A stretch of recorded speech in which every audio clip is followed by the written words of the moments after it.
Olá, amigo internauta, leitor do Jornal Diário de Suzano. Começa agora o programa DS Entrevista, a segunda entrevista do dia.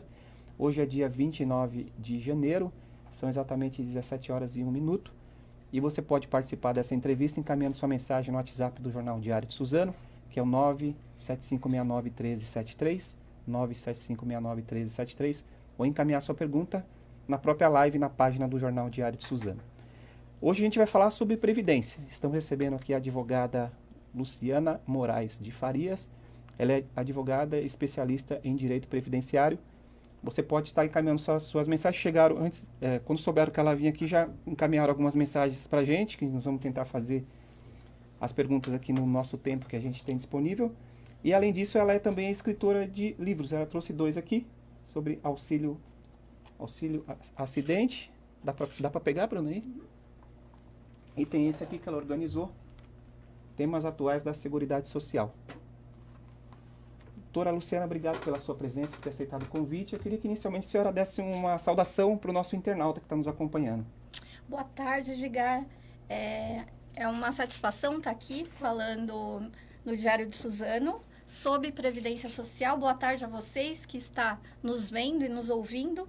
Estamos aqui para esclarecer a reforma da Previdência, o que tem de novo. Então, estamos à disposição aí para as perguntas. Tá certo. Antes de começar a fazer as perguntas efetivas que a gente tem aqui, eu queria saber para onde que caminha a Previdência Social no Brasil, na sua opinião. O novo governo assumiu agora em janeiro. Qual que é a expectativa que os brasileiros devem ter? Sim, com esse novo governo, a proposta de alteração da Previdência Social, ela é de base, ela é bem profunda. Basicamente seria o seguinte: hoje a nossa Previdência Social é um sistema de repartição. Repartição quer dizer o quê? Todo trabalhador tem que contribuir. Querendo ou não, a gente contribui para a Previdência Social. E quando a gente fica doente, a gente chega numa idade avançada, a mulher engravida, e aí nós recebemos o benefício da Previdência Social, pago pela Previdência Social. Além da contribuição do trabalhador, paga também a empresa, então é o trabalhador, a empresa, o empregador, e tem a cota parte do governo também. Isso é o que temos hoje, sistema de repartição. Como que é a base, o que se quer alterar? Para o sistema de capitalização. Como que seria? Uma poupança, né? Uma poupança. Cada pessoa teria uma poupança individualizada. Só que cada pessoa teria que fazer a contribuição apenas dela. Aí não se sabe se vai ter a cota parte do empregador. Ainda a gente não tem esse projeto, só se fala do sistema de capitalização. Qual a preocupação, Edgar? Hoje, para custear uma aposentadoria, a gente tem 3 contribuições, então: empregado, empregador e governo, para a gente ter a aposentadoria que nós temos hoje. E tendo apenas a contribuição do empregado, do trabalhador ou trabalhador e empresa, o valor dessa aposentadoria vai diminuir. E uma outra situação: esse sistema de hoje, ele abarca não apenas a aposentadoria, mas benefícios, auxílio doença, outros benefícios que não apenas a aposentadoria por invalidez. Quando se fala de seguro, para se cobrir um auxílio doença, uma incapacidade, vai ficar muito oneroso para o trabalhador. Ou seja, qual vai ser a repercussão disso? A extinção de benefícios por incapacidade. A pessoa só vai receber uma proteção quando conseguir contribuir os seus 30 anos, ou o tempo que for determinado. Então, isso é muito preocupante. Esse sistema de capitalização vem do lado do trabalhador. É perda de direitos. Sim, sim. Muita gente pergunta se é melhor a pessoa ser, no caso do autônomo, ele fazer o recolhimento ele próprio. O que é melhor? Ele sendo autônomo fazer o recolhimento ele próprio, ou ele sendo registrado deixar isso para a empresa? Tem alguma diferença disso? Sim. Tem diferença, lógico, mas o que seria melhor? Então, hoje, essa não há possibilidade de se escolher ser autônomo, porque assim, todo trabalhador é segurado obrigatório. Então, quem é empregado já vai ser descontado do nosso olerite uma porcentagem de 8 a 11% que vai para a Previdência Social, mais a cota parte da empresa, que é 20%. O autônomo, que é chamado contribuinte individual, ele também é segurado obrigatório. Então, Aquela pessoa que trabalha prestando serviço para pessoa física ou para pessoa jurídica, ele tem que fazer também os recolhimentos para a Previdência Social. Então, ele é segurado obrigatório, não tem como fazer essa escolha. Mas, na proteção, empregado e o autônomo têm os mesmos direitos. Os mesmos direitos que o empregado tem, o autônomo tem. E também aquela pessoa que não trabalha. É importante falar da pessoa, a dona de casa que está nos ouvindo, aquela pessoa que está desempregada, aquela pessoa, o estudante que não trabalha formalmente. E aí essa pessoa ela pode contribuir também como segurado facultativo. O segurado facultativo, ele tem os mesmos benefícios que o empregado, que o contribuinte individual. Ele recebe um carnê, é isso? E vai pagando. Isso, vai pagando aquele carnezinho laranja, que também chama Guia da Previdência Social, hoje que dá para pagar até pelo Internet Banking. Hoje tá.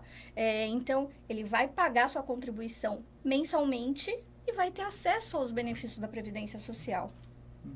Em relação à desaposentadoria, é claro que a gente não sabe ainda como que vai ficar a reforma da Previdência, mas como que você está vendo isso? Vai ficar mais difícil ou não? Vai ser possível ou não a desaposentadoria? Desaposentadoria. Então, a gente tem a aposentadoria. O que seria desaposentadoria? Uma vez aposentado, é possível perder a aposentadoria? Aposentadorias, a única aposentadoria que não é definitiva, que é possível uma pessoa aposentada perder, é a aposentadoria por invalidez. Então, uma vez que a pessoa é aposentada por invalidez, ela não tem aquele benefício garantido para o resto da vida. Ele é permanente. Isso quer dizer que só vai continuar recebendo aposentadoria se permanecer incapacitado. E aí eu quero já entrar numa alteração que teve 18 de janeiro nesse ponto. É que eu ia perguntar para você que é a medida provisória 871, 18 de janeiro, né? Isso mesmo. E ela trouxe alguma coisa nesse sentido, que seria o pente fino, e dentro do pente fino está a aposentadoria por invalidez. Auxílio-doença, aposentadoria por invalidez, benefício por incapacidade, mas o que mudou indo ao encontro de falar da desaposentadoria?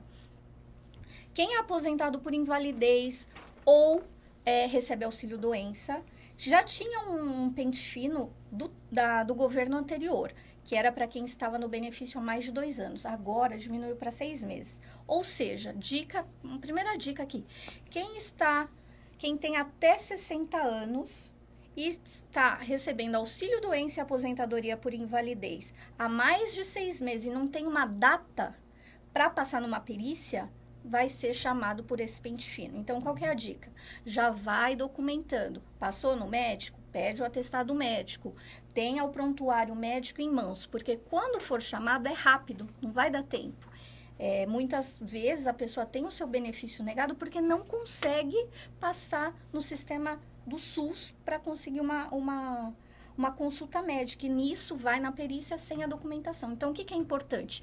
Já ir documentando para, se for chamado, para quando for chamado nesse pente fino, você já está documentado na parte médica. Você falou que não é definitiva a aposentadoria por invalidez, mas a pessoa que tem essa aposentadoria, ela pode transformar isso para uma aposentadoria por idade, por exemplo, ou não? Não existe isso? Ótima pergunta, Edgar. Porque o que está acontecendo? Nesse pente fino, muitas pessoas que estavam aposentadas por invalidez ou mesmo recebendo auxílio-doença têm os seus benefícios cessados. A gente chegou ao número de 80% das pessoas que estavam em benefício ter o seu benefício cessado. É muita gente. Então, o que é possível? Esse tempo que a pessoa recebeu de auxílio-doença e aposentadoria por invalidez, se a pessoa contar esse tempo para uma futura aposentadoria, por idade, por tempo de contribuição, o que a pessoa tem que fazer? Então, se é o caso da pessoa que estava recebendo auxílio-doença e aposentadoria por invalidez, se ela estava com um contrato de trabalho em aberto, esse tempo vai ser contado para a aposentadoria futura. Ou ainda, se esse auxílio-doença ou aposentadoria por invalidez for de causa acidentária, também será contado para uma futura aposentadoria.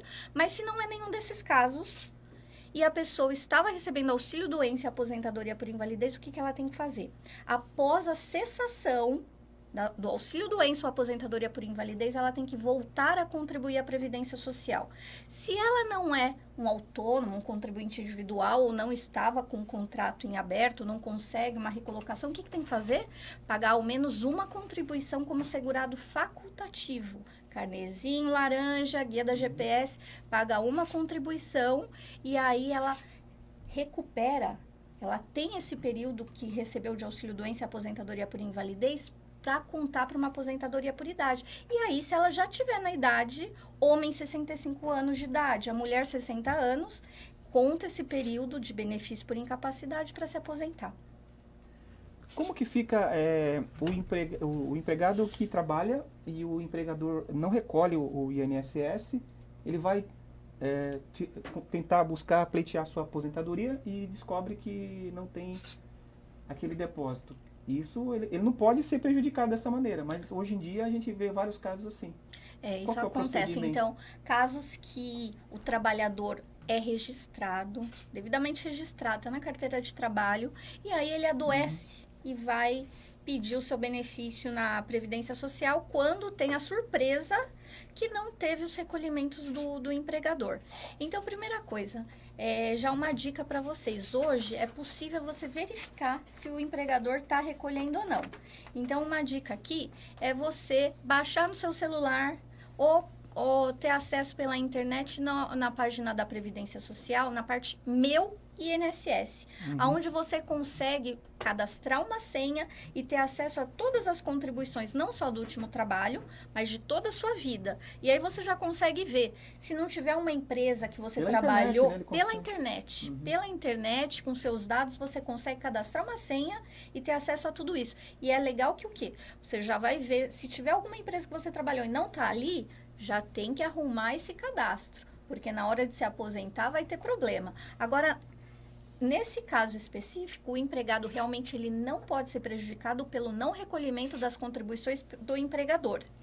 Então, há um princípio da automaticidade das prestações na Constituição que garante esse direito ao empregado. O INSS tem o dever de fiscalizar o empregador para fazer os recolhimentos. Então, ele não... Mas aí ele tem que entrar com uma ação, né? Não tem jeito aí, nesse caso. Não, nesse caso... Caso ele veja que ele confirme que não tem o depósito lá.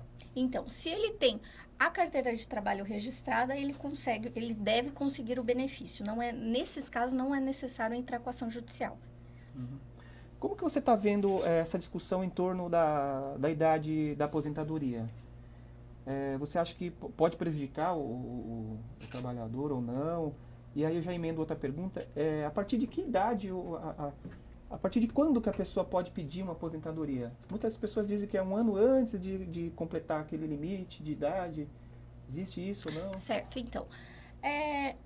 A pessoa pode pedir o seu benefício assim que completar os requisitos. Então, por exemplo, hoje o homem é 65 anos de idade, 60 anos para a mulher e precisa de 15 anos de contribuição. Isso é aposentadoria por idade. Essa pessoa só poderá pedir o seu benefício quando tiver os requisitos completos. Isso é o direito adquirido. Então, mesmo que venha uma reforma, mesmo que venha uma alteração, deve ser respeitado o direito adquirido. Agora, o que vai acontecer é aquela pessoa que está faltando um pouquinho para chegar lá. Ainda não completou os requisitos e vem uma alteração. Aí é a expectativa de direito. Eu ainda não completei os meus requisitos. Aí essa pessoa vai entrar na nova regra. Porque vai valer o que tiver numa alteração. E nesse caso, a legislação previdenciária, ela traz normas de transição, que é justamente para aquela pessoa não ser... Eu vou completar aniversário amanhã e as regras alteram. Não vai precisar pegar a regra nova. Abre-se um prazo de transição para uma situação intermediária. Não se sabe como vai ficar, porque a gente está falando de um projeto que ainda não foi apresentado. Está em discussão. Está em discussão. Mas assim, hoje a gente tem diversos tipos de aposentadoria. Falei da aposentadoria por idade. A gente não pode esquecer da aposentadoria por tempo de contribuição que não tem idade mínima. 35 anos para o homem, 30 anos para a mulher. Importante também a aposentadoria especial, aquelas pessoas que trabalham em ambientes prejudiciais à saúde, com ruído, com calor, com eletricidade, os bombeiros, que hoje muito está se falando dos bombeiros. Categoria especial, então tem direito à aposentadoria Insalubre, especial local insalubre, com né? 15, 20 ou 25 anos, dependendo do setor onde trabalha. E ainda a aposentadoria do deficiente também, que a pessoa pode trabalhar, mas tem uma deficiência. Também diminui o tempo de contribuição para ela. Então, hoje tem vários tipos de aposentadoria. No projeto que se apresentou no governo anterior, ia ter apenas um tipo de aposentadoria. Então, agora a gente não sabe como que vai ficar. Se vai utilizar aquele projeto, se vai ser apresentado outro. Algumas pessoas, assim, perguntaram também do auxílio reclusão, né? Existe uma lenda aí, algumas críticas sobre o auxílio reclusão, de quem trabalhou, foi preso e depois criticam-se que a família depois tem esse benefício. Como que funciona? Tem alguma mudança já nessa medida provisória ou não? Certo. Tem. Ótimo, Edgar, porque tem. O auxílio reclusão foi um dos benefícios que está nessa medida provisória 871 de 18 de janeiro. Está valendo, essa medida provisória já está valendo para situações que ocorrerem a partir de 18 de janeiro de 2019. Para o auxílio reclusão, o que vai ser necessário agora? Que o preso, então agora é só regime fechado, que ele tenha trabalhado no mínimo 24 meses. E aí quem vai ter direito são os dependentes desse preso, desse trabalhador, desse contribuinte. Então, necessariamente, essa pessoa que foi presa, ela tinha que não só estar trabalhando, mas ter trabalhado no mínimo 24 meses contribuindo. E também o valor do e também, justamente, a questão da baixa renda também, que está em torno de R$ 1.230. Então, além de ter contribuído, tem a baixa renda e quem vai ter direito são os filhos e o cônjuge ou companheiro dessa pessoa, não ele. Hoje no Brasil, como que está a situação assim? Você acha que é moroso ainda para se liberar uma aposentadoria? Quanto tempo demora, mais ou menos? Eu dou entrada hoje, por exemplo. E aí, quanto tempo eu tenho que esperar? São anos? Certo. Depende do tipo de aposentadoria e depende de como está a documentação desse trabalhador. Por isso, assim, antes de pedir aposentadoria, deixa tudo certinho, a documentação, já veja lá no meu INSS, lá no sistema, como que está a sua situação. Não deixa para ver apenas na hora de pedir aposentadoria, porque isso é o que faz atrasar. Então, algumas aposentadorias, como a aposentadoria por idade, Edgar, hoje o pedido é feito pela internet. Se a documentação estiver toda certinha, se o cadastro da pessoa estiver toda certinha no INSS, já é concedido automaticamente. Agora, outras aposentadorias, como a aposentadoria especial, onde tem que fazer a prova do ruído, a prova do ambiente prejudicial à saúde, aí precisa de um documento que chama PPP. E aí, o que passa? Vai ter que passar por uma análise do perito. Aí, isso faz com que demora a situação. E aí, a pessoa não junta um documento, vai pedir para se juntar esse documento. Isso faz com amorosidade. Então, assim, a gente não tem um prazo... Tem um prazo que tem que ser analisado até 30 dias. Se não for, a pessoa pode entrar judicialmente pedindo esse benefício. Então, mas esse prazo de 30 dias, ele não é respeitado para análise do benefício. Tem casos que demora realmente, a gente tem processos que demoram às vezes 6 anos administrativo aqui em São Paulo, aqui na nossa região. Então, tem casos que é muito demorado. Eu queria entrar no assunto de empregada doméstica. A empregada doméstica tem direito ao seguro-desemprego, isso? Como que funciona ou não? Então, com as alterações, com a obrigatoriedade do FGTS, ela passa a ter, sim, o direito. A ter, né? E sim. Como que funciona? É a mesma coisa de um outro trabalhador? Sim, saiu a MP das domésticas, né, que equiparou vários direitos da empregada doméstica com os empregados urbanos. Entre eles o direito do FGTS, seguro-desemprego, benefícios acidentários, que a empregada doméstica também não tinha, e equiparou o segurado urbano. Então, ficaram os mesmos requisitos. Eu sei que está em discussão ainda a reforma da Previdência, mas que só a sua opinião, né?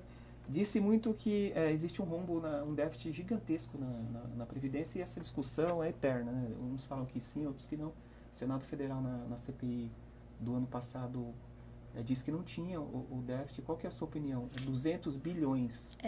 Então isso daí é uma questão que fica, o economista diz que sim, a CPI da Previdência que se levantou os números, então é importante o quê? Eu junto com o Instituto dos Advogados Previdenciários, o IAP, nós estivemos junto nessa CPI da Previdência. Então, a gente vem trabalhando nessa questão da reforma da Previdência desde 2016, de perto. Então, assim, vejam a CPI da Previdência. É muito fácil falar tem ou não tem. Vamos ver o documento oficial. Importante discutir a questão social também, então, né? Então, nessa CPI da Previdência, onde se abriu, porque uma questão que tem muita discussão é assim, porque a Previdência, ela faz parte de algo maior que a Seguridade. Na Seguridade faz parte a saúde, a assistência social e a Previdência. A saúde e a assistência social não é contributiva. Para a gente ter direito ao SUS ou a benefícios assistenciais, as pessoas não têm que contribuir, só a Previdência. Então, está num caixa maior. Então, se falar em rombo da Seguridade, é diferente de falar em déficit da Seguridade, é diferente de falar em déficit da Previdência. Então, é importante... Vamos ver os números, vamos ver a CPI da Previdência, tem tudo lá. E a gente tem que não há déficit. Agora, o que é importante? Porque, assim, é difícil a gente falar isso em todos os lugares falando que se não fizer a reforma, se quebra. Agora, e cadê a cobrança dos devedores? Está muito se falando de tirar os direitos sociais, colocando os direitos sociais em segundo plano. E cadê a preocupação em cobrar quem está devendo? Porque está faltando dinheiro no caixa, sim. Mas por falta do repasse do governo para aquele caixa. Do repasse das empresas, dos maiores devedores para a Previdência Social. Então, tem que ter essa preocupação da cobrança, essa preocupação econômica em cobrar e não apenas tirar direitos sociais. Então, essa é a minha preocupação.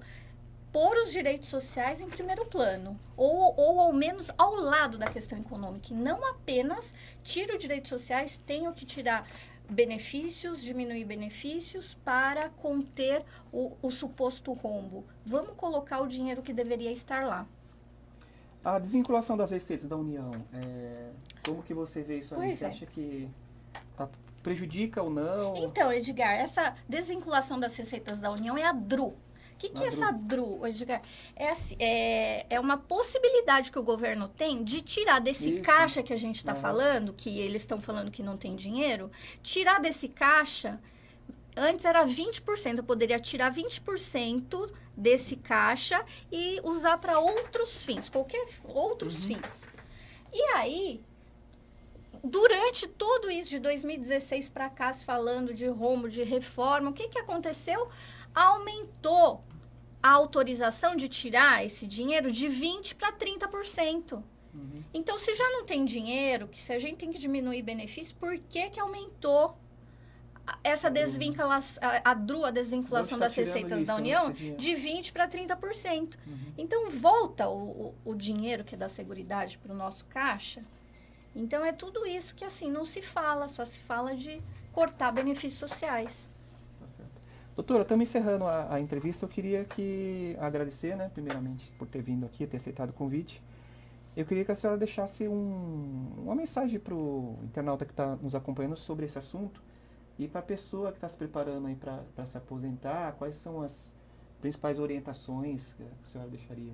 Certo, primeira coisa, assim, porque a gente vê até um certo desespero das pessoas, realmente, eu vou perder minha aposentadoria. Então, primeira coisa, calma. E aí, se documentar. Eu vou jogar tudo, eu ouço isso, eu vou jogar tudo isso fora, esses carnês, porque eu não vou. Não jogue nada fora, deixa tudo certinho, deixa numa pasta, todas as documentações referentes ao seu trabalho, a sua incapacidade, deixa tudo certinho. Se trabalha em ambiente prejudicial à saúde, vá buscar seu PPP, vai deixando tudo documentado. Outra coisa que mudou também, não vai dar tempo da gente falar, mas rapidamente, trabalhador rural também tem direito. Então, assim, às vezes não se completa aquele tempo com trabalho urbano, mas ele trabalhou rural, ele trabalhou em uma empresa e não foi registrado. Tudo isso, ele regularizando essa situação na vida laborativa dele, ele consegue atingir o tempo para se aposentar. Isso é o que a gente fala, o planejamento previdenciário. Então, o quanto antes a pessoa for atrás, ela for buscar informações, ela não vai ser tão prejudicada com futuras mudanças na aposentadoria. Então, isso que é importante. Ao invés de se desesperar, calma, vamos ver o que aconteceu daqui para trás e regularizar isso. Então, essa é a dica que eu dei. Calma e vamos ver a sua situação. Tá certo. Muito obrigado pela sua presença. Espero que volte depois que, quem sabe, se aprove aí a reforma, volte para comentar. Estou às ordens, Edgar. Muito obrigada. É um tema assim, muito importante para a população no geral. Então, agradeço e estou às ordens. Muito obrigada. Muito obrigado. Queria agradecer também você, amigo internauta, que nos acompanhou até esse momento. Apresentação de Edgar Leite e as imagens de Bruna Nascimento. Até o próximo vídeo.